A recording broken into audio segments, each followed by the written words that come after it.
নমস্কার বন্ধুরা, কেমন আছো তোমরা সবাই? আশা করি নিশ্চয়ই খুব ভালো আছো। তো আজকে আমি আবার চলে এসেছি তোমাদের সাথে আর একটা নতুন রেসিপি শেয়ার করতে। তোমরা দেখে হয়তো বুঝেই গেছো, এটা হচ্ছে আলুর চপ। তো চলো কথা না বাড়িয়ে দেখে নিই আমি আলুর চপটা কিভাবে তৈরি করলাম।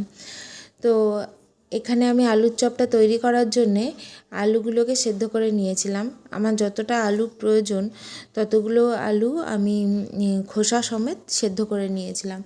সেদ্ধ করে নিয়ে এগুলোকে আমি থালায় বার করে নিচ্ছি।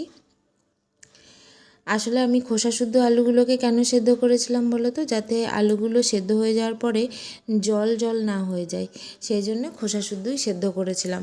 এবার আমি খোসাগুলোকে ছাড়িয়ে নিচ্ছি। আর এদিকে আমি কাঁচা লঙ্কা, আদা আর রসুনের একটা পেস্ট করে নিয়েছি, আর বাদামগুলোকেও ভেজে নিয়েছি। এবার একটা কড়াই বসিয়ে কড়াইয়ের মধ্যে পরিমাণ মতো তেল দিয়ে আদা, রসুন আর কাঁচা লঙ্কার পেস্টটাকে তেলের উপর দিয়ে দিলাম। আর দিয়ে দিচ্ছি সেদ্ধ করে রাখা আলু। আর এবার আলুর মধ্যে আমি প্রয়োজনীয় কিছু মশলা অ্যাড করব।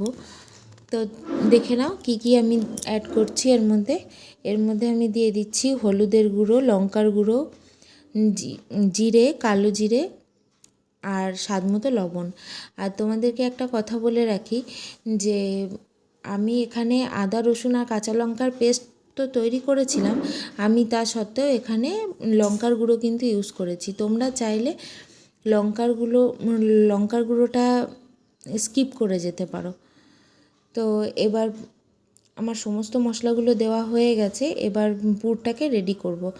আর বলে রাখি আমি বাদামগুলোকেও কিন্তু এই পুরের মধ্যেই দিয়ে দিয়েছিলাম।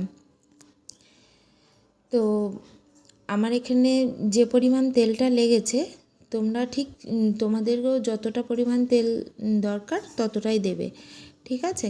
এই দেখো আমি বাদামগুলোকেও দিয়ে দিয়েছি, এবার পুরটা রেডি হওয়ার অপেক্ষায়। তো চলো আমার এখানে পুরটা রেডি হয়ে গেছে। এবার আমি বেসনটাকেও রেডি করে নেব। বেসনের যে ব্যাটারটা হয় সেই ব্যাটারটাকে রেডি করে নিই। বেসনের ব্যাটার তৈরি করার জন্যে আমি এখানে পরিমাণ মতো বেসন নিয়ে নিয়েছি। আর আমার ভয়েসটা একটু হয়তো ওঠানামা করতে পারে, কারণ ঠান্ডা লেগেছে সেই কারণে। তো বেসনের ব্যাটারটা রেডি করার জন্যে আমি এখানে কালো জিরে, হলুদের গুঁড়ো, লঙ্কার গুঁড়ো, আসলে এই সমস্ত মশলাগুলো দিলে কি হয় না, বেসনের একটা আলাদা টেস্ট আসে, সেই জন্যেই এই সমস্ত মশলাগুলোকে দেওয়া। দোকানে কিভাবে হয় সেটা তো বলতে পারবো না, তো আমি বাড়িতে এভাবেই করেছিলাম। আর দিয়ে দিয়েছিলাম এর মধ্যে, তো তোমরা তো দেখলেই, প্রথমে আমি হলুদের গুঁড়ো, লঙ্কার গুঁড়ো, কালো জিরে এগুলো দিয়ে দিয়েছিলাম। আর তার সাথে দিয়ে দিলাম কিছুটা পরিমাণ কর্নফ্লাওয়ারের প্যাকেটটা তোমাদেরকে কেন দেখালাম না, তোমরা হয়তো ভাবতে পারো ময়দা বলে, সেই জন্যে আমি কর্নফ্লাওয়ারের প্যাকেটটাও তোমাদেরকে দেখিয়ে দিলাম। তো কেউ কিছু মনে করো না, আর হাসবে না কিন্তু কেউ। আর লাস্টে আমি দিয়ে দিলাম কিছুটা পরিমাণ খাবার সোডা, আর দিয়ে দিচ্ছি স্বাদ মতো লবণ। দিয়ে সবগুলো দিয়ে দেওয়ার পরে, মশলা সবগুলো দিয়ে দেওয়ার পরে আমি এতে কিছুটা পরিমাণ জল দিয়ে দেবো। জলটা দিয়ে আমি ব্যাটারটাকে রেডি করে নেব। তো দেখো আর একটা কথা বলে দিই, বেসনের ব্যাটারটা আলুর চপের জন্যে, বেসনের ব্যাটার রেডি করার জন্যে তোমরা যতটা পরিমাণ ব্যাটারটাকে ফাটিয়ে নিতে পারবে, মানে বেসনটাকে ভালোভাবে ফাটিয়ে নিতে পারবে, তত কিন্তু চপগুলো বেশ সুন্দর দোকানের চপের মতো ফুলবে।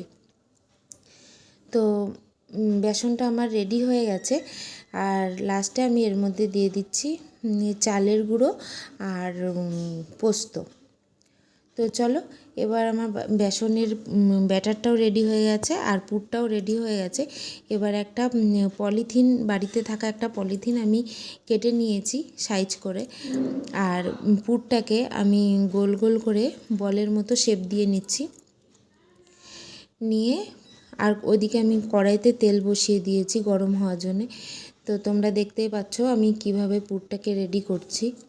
এইভাবে গোল গোল করে বলের মতো করে নেবে, নিয়ে কেটে রাখা পলিথিনটা ভালোভাবে ধুয়ে মুছে নিতে হবে, শুকনো কাপড় দিয়ে মুছে নিয়ে তাতে খানিকটা তেল লাগিয়ে তো তোমরা দেখতেই পাচ্ছ আমি এখানে এই পলিথিনের উপর কিছুটা সাদা তেল মাখিয়ে নিয়েছিলাম, আর মাখিয়ে নিয়ে ওই তৈরি করে রাখা পুরটাকে গোল গোল করে রেডি করে রেখেছিলাম। আমি সেই পুরটাকে পলিথিনের মাঝখানে দিয়ে ভালোভাবে হাত দিয়ে চেপে চেপে আমি চপের মতো শেপ দিয়ে দিচ্ছি।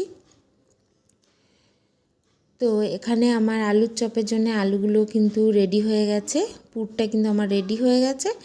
এবার আমি এটাকে বেসনে দিয়ে ভাজবো। তো তোমরা চাইলে বাড়িতে কিন্তু অবশ্যই ট্রাই করবে, আর কেমন হয়েছে সেটাও আমাকে জানাবে। তো এবার আমার পুরটা রেডি তো হয়ে গেছে, দেখতেই পেলে।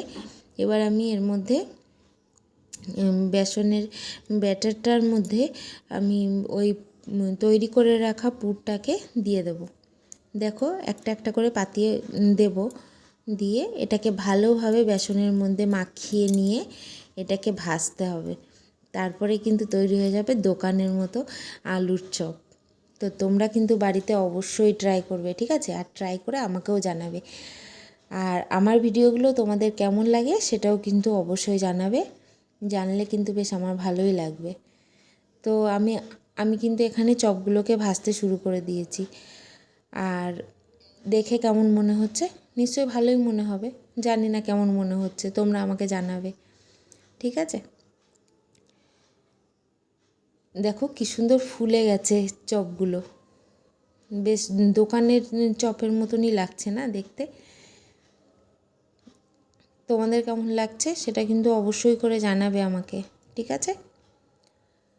তো আমার এখানে আজকের আলুর চপটা রেডি হয়ে গেছে, এবার শুধু খাওয়ার পালা। তোমাদের কার কার ইচ্ছা খাওয়ার চলে এসো, আমি আলুর চপ বানিয়ে দেবো, তোমরা খাবে। তো আজকের ভিডিওটা কিন্তু এই পর্যন্তই, ঠিক আছে?